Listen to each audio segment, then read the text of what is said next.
warahmatullahi wabarakatuh. Berjumpa lagi bersama saya Dian Amelia dalam program Education Talk Politeknik Bosowa. Program ini menayangkan sejumlah edukasi, pengalaman, dan berbagai tips and trik bersama dunia vokasi di Politeknik Bosowa. Tentu saja kali ini kita dalam edisi yang sangat-sangat spesial, yaitu kita akan membahas seputar SDM yang ada di dunia pendidikan. Tentunya kita sudah bersama dengan salah satu orang yang tepat, Wakil Direktur 2 Ibu Isminarti. Halo Ibu, apa kabar? Halo Mbak Amel, kabar baik. Alhamdulillah. Warna merah hari ini secerah hari ini ya Ibu ya. Oke, Ibu, hari ini kita akan membahas seputar SDM dalam dunia pendidikan, utamanya di Politeknik Bosowa. Nah, mungkin biar teman-teman ini semua tahu, Bu, SDM di Politeknik Bosowa itu seperti apa sih, Bu? Silahkan. Oke, sebelumnya saya perkenalkan diri dulu Mbak Boleh, Amel, boleh. ya. Jadi saya dengan Ibu Ismi dari Politeknik Bosowa. Jadi di Politeknik Bosowa itu ada 2 wakil direktur. Iya. Jadi ada wakil direktur 1, kemudian bagian akademik dan kemahasiswaan. Kemudian ada wakil direktur 2, saya sendiri bagian sumber daya akademik dan kerjasama. Iya. Jadi sumber daya akademik ini mencakup di dalamnya adalah sumber daya manusia, SDM tentunya ya. Iya, Ibu. Jadi SDM di Politeknik Bosowa sendiri dengan 5 program studi. Jadi program studi kami ada 5. Jadi yang pertama ada perawatan dan perbaikan mesin, kemudian teknik mekatronika, teknik listrik, kemudian ada program studi perpajakan, dan juga ada program studi perhotelan. Jadi 5 program studi ini kita ada 32 orang dosen, Iya. di mana masing-masing sudah mencukupi dengan kriteria yang dibutuhkan SDM setiap program studi. Ya, jadi selanjutnya ada beberapa juga yang masih sementara melanjutkan kuliah. Jadi memang SDM ini unik dan langka. Kenapa saya bilang unik dan langka? Karena dengan program studi yang ada di Politeknik Bosowa tidak serta-merta bisa mendapatkan SDM yang kita butuhkan. Jadi mungkin dari kita mulai dari tahun 2013 pada saat Politeknik Bosowa didirikan, itu kita memang sangat terbatas SDM-nya. Kemudian di tahun 2013 ini beberapa program studi masih ada yang merangkap dengan karyawan-karyawan yang ada di perusahaan.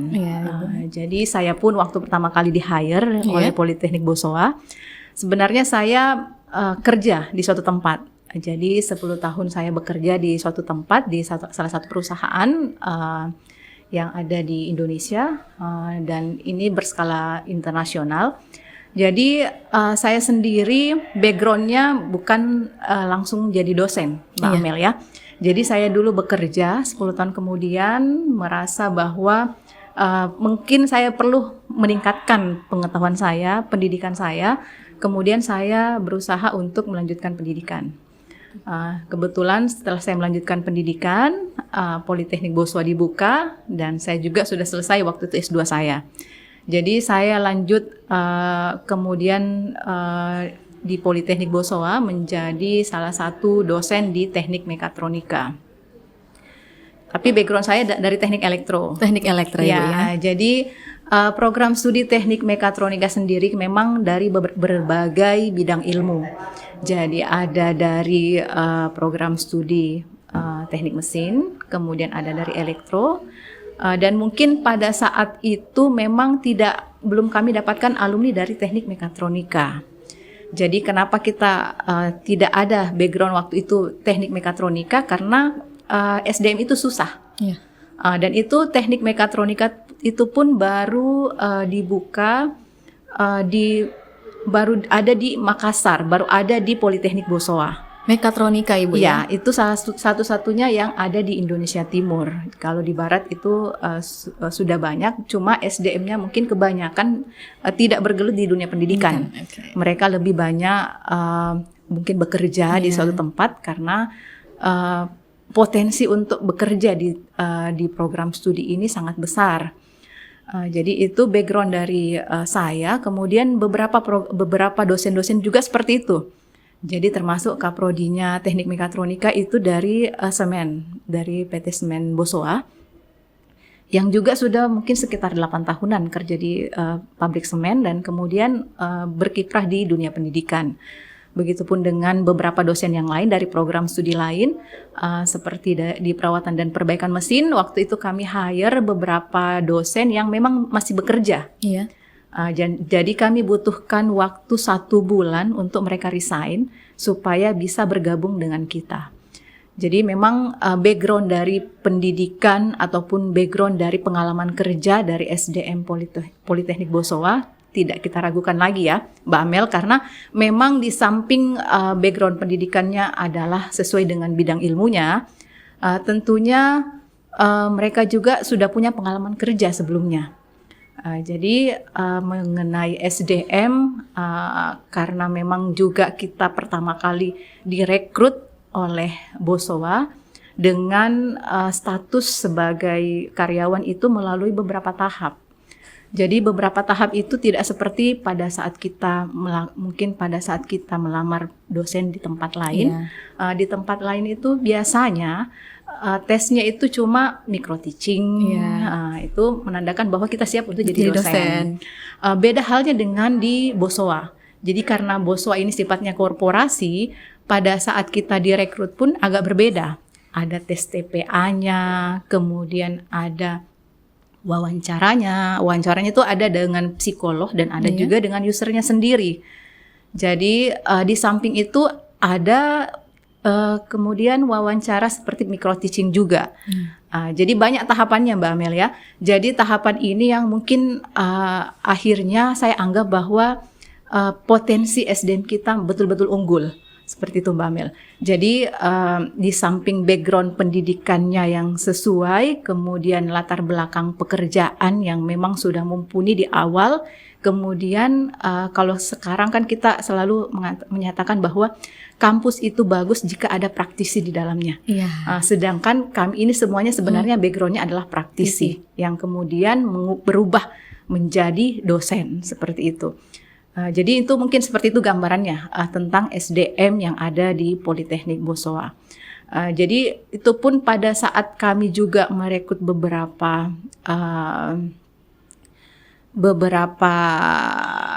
kepala lab dan lain-lainnya itu memang backgroundnya dari Politeknik juga. Jadi dari Politeknik kemudian disekolahkan, kemudian mereka sekolah itu ambil S2 dan sekarang beberapa dari kepala lab kita ataupun laboran kita itu sudah menjadi dosen di Politeknik Bosowa. Luar biasa Ibu ya. Jadi memang bebet bobotnya memang sangat diperhatikan Ibu ya untuk menjadi salah satu dosen di Politeknik Bosowa ya Bu ya. Iya betul. Iya. Berarti Bu, bagaimana sih cara Ibu dari yang saya dengar tadi kan Politeknik Bosowa sudah berdiri sejak 2013 nih Bu. Utamanya pasti sekarang sudah 10 tahun nih Bu. Manajemen Ibu mengatur SDM di Politeknik Bosowa itu seperti apa Bu di usia 10 tahun kita saat ini Bu? Iya. Jadi bicara tentang SDM berarti kita kalau di dunia pendidikan kita mengacunya ke Tridharma Perguruan Tinggi. Ya, kemudian ada juga yang mengenai jabatan fungsional. Jadi hebatnya suatu perguruan tinggi adalah apabila SDM-nya itu memiliki jabatan fungsional yang paling tinggi adalah guru besar atau profesor. Yang mungkin kita kenal dengan profesor. Jadi jenjang pendidikan jenjang jabatan fungsional itu mulai dari asisten ahli, kemudian ada lektor kepala dan kemudian ada guru besar. Jadi pada saat pertama kali kita merekrut SDM, tentunya SDM kita ini masih belum punya jabatan fungsional. Jadi pada saat pada saat mereka mengajar 4 semester, baru mereka akan bisa mengurus jabatan fungsional. Itu namanya jabatan fungsional. Jadi jabatan fungsional ini menandakan bahwa dengan dia lulus melengkapi dokumen jabatan fungsionalnya sebagai asisten ahli, artinya mereka sudah punya fas untuk mengajar. Jadi semuanya yang kita rekrut, kemudian kita dorong untuk segera menyelesaikan jabatan fungsionalnya. Jadi untuk saat ini setiap 2 tahun itu kita minta supaya dosen-dosen itu mengurus jabatan fungsionalnya. Jadi mulai dari jabatan asisten ahli, dan sekarang pun kita sudah lihat kalau kita melihat di Sinta, Iya, Bu. itu sudah ada 75% dari dosen Politeknik Bosowa yang memiliki jabatan fungsional lektor. Luar biasa. Ya. Jadi lektor ini sudah ada 75%, selebihnya adalah asisten ahli. Dan itu mungkin juga beberapa SDM kita yang memang dari awal berdirinya Politeknik Bosowa, mungkin sama kayak seperti saya ya, saya mulai dari awal berdiri Politeknik Bosowa sampai dengan tahap ini.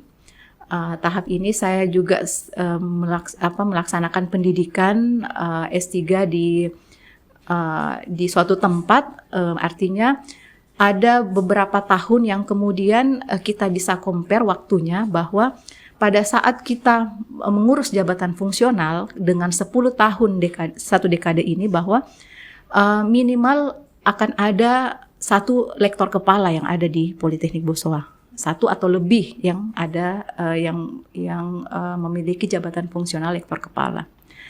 Dan itu sementara dalam pengajuan semuanya. Jadi ada beberapa yang sekarang lagi mengajukan jabatan fungsional lektor kepala. Dan itu memang menjadi agenda tiap tahun kita. Jadi ada namanya kalau di Politeknik Bosowa ada namanya activity plan. Activity plan-nya SDM. Activity plan-nya SDM ini mencakup di dalamnya bagaimana kita mapping SDM supaya di tahun ini ada dosen yang harus sudah menyelesaikan asisten ahlinya. Di tahun berikutnya ada yang harus sudah lektor. Jadi lektor ini juga ada lektor 200 dan lektor 300. Jika misalkan lektor 200 sudah mereka tempuh, harusnya di 2 tahun kemudian sudah harus bisa lektor 300. Dan itu sudah kita masukkan di dalam setiap activity plan-nya kita.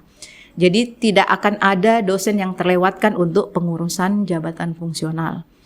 Jadi itu yang selalu kita dorong mulai dari Tridharma Perguruan Tinggi, karena jabatan fungsional ini ada hubungannya juga dengan Tridharma Perguruan Tinggi ya. Jadi bagaimana kita bisa meningkatkan jabatan fungsional, berarti yang kita tingkatkan adalah Tridharma Perguruan Tinggi, karena menjadi salah satu parameter ukur untuk mencapai jabatan fungsional ini adalah Tridharma Perguruan Tinggi.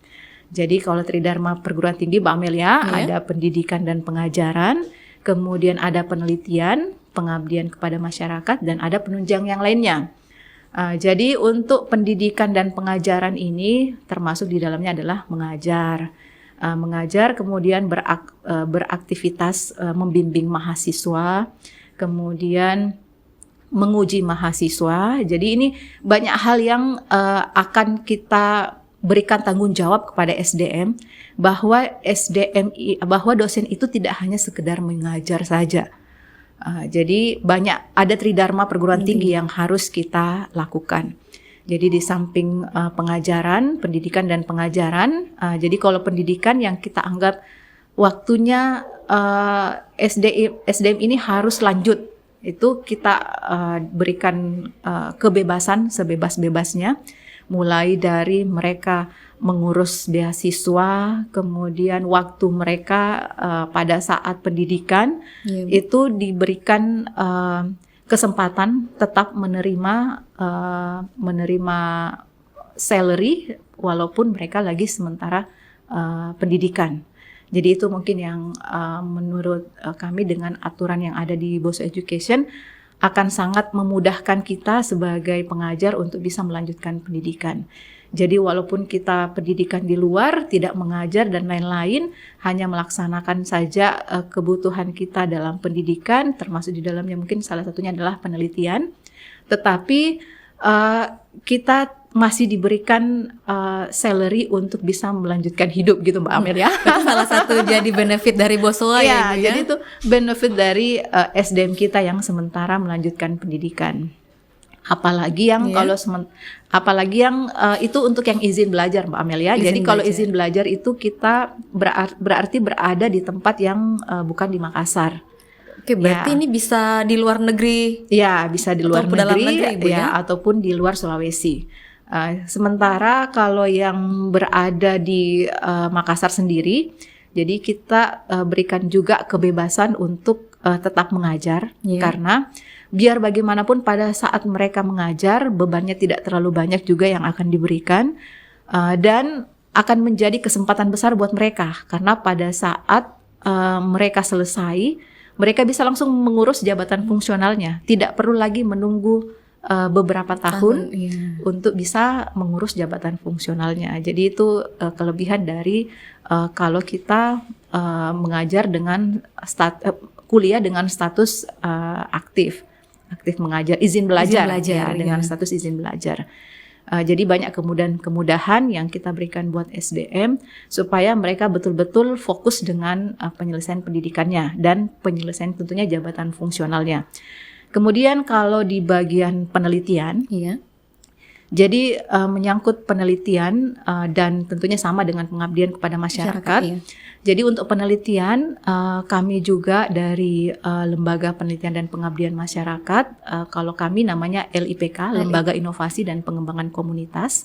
Jadi LIPK ini bukan hanya memberikan pelatihan, workshop kepada SDM kita yang ada di Politeknik Bosowa, tetapi juga memberikan supporting dana buat publikasi. Jadi itu yang benefit yang kami dapatkan juga, bahwa kami disupport untuk publikasi-publikasi. Jadi kalau yang publikasi yang mulai dari Sinta 1 sampai Sinta 6, kemudian ada jurnal internasional bereputasi mulai dari Q1 sampai Q4, itu semuanya ada support dari Bosowa Education untuk publikasi. Jadi di samping, artinya apa, SDM kita tidak akan susah lagi untuk mengeksplor, kemudian untuk mencapai jabatan fungsional nanti yang diinginkan, karena secara sudah disupport dari segala hal.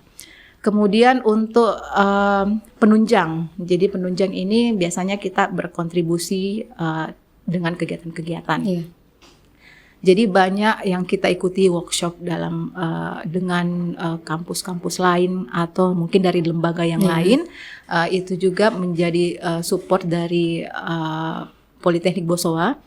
Karena kenapa pada saat kita melakukan penunjang ini, tentunya biaya-biayanya juga akan bisa kita klaim. Ya, jadi buka semuanya mulai dari unsur pendidikan dan pengajaran sampai penunjang, Tridharma Perguruan Tinggi dan penunjang ini betul-betul sangat disupport untuk pengembangan SDM. Luar biasa ya Bu ya. Dari yang saya dengar nih Bu ya, kayaknya ini Bu, para pendengar kita dan penonton kita kali ini sudah pada tertarik nih Bu dengan Politeknik Bosowa. Mungkin sudah ada yang nanya-nanya nanti nih Bu, bisa daftar nggak nih jadi karyawan di Politeknik Bosowa? Oke Bu, kita lanjut nih Bu ya. Kita lanjut mungkin untuk bagaimana Bu, sejauh mana sih pengembangan karir yang telah diberikan untuk dosen bahkan ke tenaga pendidikannya hingga saat ini Bu? Oke. Jadi kalau yang tadi saya sudah sebutkan bahwa untuk pendidikan dosen mereka diberikan kesempatan untuk bisa melanjutkan kuliah, mencari beasiswa. Kemudian begitupun dengan tenaga kependidikan ya, karena kesempatan ini sama untuk semuanya SDM, karena menyangkut juga dengan akreditasi program studi maupun akreditasi institusi. Dengan kita mengembangkan SDM, otomatis juga kita akan berusaha untuk menaikkan nilai akreditasi. Jadi kalau akreditasi kita sudah unggul, otomatis pasti saya yakin SDM-nya juga akan pastinya akan sangat unggul dibandingkan dengan nilai akreditasinya, karena salah satu hal yang mensupport dari akreditasi program studi ataupun institusi adalah SDM-nya. Jadi kalau misalkan tenaga kependidikannya sudah S2 semuanya ataupun sudah ada yang S3, itu akan menjadi nilai poin yang tinggi di akreditasi. Begitupun apalagi dengan SDM dosennya. Kalau dosennya sudah sudah S3 semuanya, sudah profesor semua atau sudah guru besar, artinya menjadi nilai unggul buat kita, buat Politeknik Bosowa, dan tentunya akan berdampak kepada nilai akreditasi program studi dan institusi. Luar biasa. Ya. Nah, teman-teman udah dengarkan apa yang dijelaskan oleh Ibu Isminarti tadi. Nah, jadi buat teman-teman nih yang pada bingung mau cari kampus di mana, tentunya kampus yang baik adalah yang memiliki SDM yang baik dan unggul tentunya, yaitu di Politeknik Bosowa. Nah, Ibu, tidak terasa kita sudah sampai di penghujung acara, Ibu. Mohon jangan bosan-bosan ya, Bu, main ke sini, memberikan edukasi, pengalaman, bahkan ngobrol-ngobrol tentang SDM dan bahkan apa saja di Education Talk Politeknik Bosowa. Semoga apa yang Ibu berikan hari ini semua jadi motivasi bagi teman-teman yang ada di Poltek Bosowa, Ibu ya. Oke, saya Dian Amelia pamit undur diri. Terima kasih sudah nonton bersama saya. Wassalamualaikum warahmatullahi wabarakatuh dan sampai jumpa. Wow.